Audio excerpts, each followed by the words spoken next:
আধিপত্যবাদের বিরুদ্ধে হোক আওয়াজ, এই স্লোগানকে ধারণ করে ঢাকা বিশ্ববিদ্যালয়ের রাজু ভাস্কর্যের পাদদেশে অনুষ্ঠিত হল প্রত্যাবর্তন ২৫ শীর্ষক বিশেষ সাংস্কৃতিক আয়োজন। মঙ্গলবার সন্ধ্যায় গানে গানে সমসাময়িক রাজনীতির চিত্র তুলে ধরেন বিশ্ববিদ্যালয়ের সাধারণ শিক্ষার্থীরা।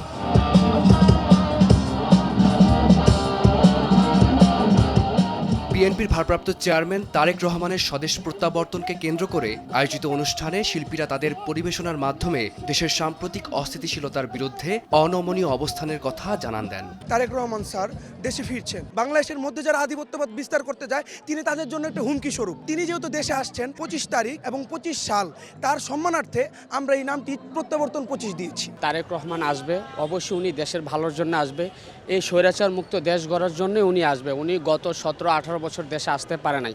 স্বৈরাচার শেখ হাসিনা বা আওয়ামী লীগ বলেন, তাদের জন্য দেশে আসতে পারে নাই। সাম্প্রদায়িক অরাজকতা রুখে দেওয়ার প্রশ্নে বিশ্ববিদ্যালয়ের বিভিন্ন ব্যান্ড দলের বলিষ্ঠ কণ্ঠস্বরের সঙ্গে একাত্মতা প্রকাশ করেন উপস্থিত সাধারণ শিক্ষার্থী ও শ্রোতারা। বিশৃঙ্খলার বাংলাদেশকে সুশৃঙ্খল আইনের শাসন ফিরিয়ে আনার বার্তা পৌঁছে দেওয়ার জন্যই এই কনসার্টটির আয়োজন করা হয়েছে। প্রতিবাদ যে শুধু আমরা রাজপথে নেমেই করতে পারি ব্যাপারটা এরকম না, কিন্তু আমরা প্রতিবাদ গানের মাধ্যমে, আমরা প্রতিবাদ সংস্কৃতিকে চর্চা করেও করতে পারি। প্রতিবাদের ভাষা কেবল রাজপথের স্লোগানে সীমাবদ্ধ নয়, শিল্প সংস্কৃতির মাধ্যমেও যে অহিংস পন্থায় জোরালো প্রতিবাদ সম্ভব, এই অনুষ্ঠান ছিল তারই এক অনন্য দৃষ্টান্ত।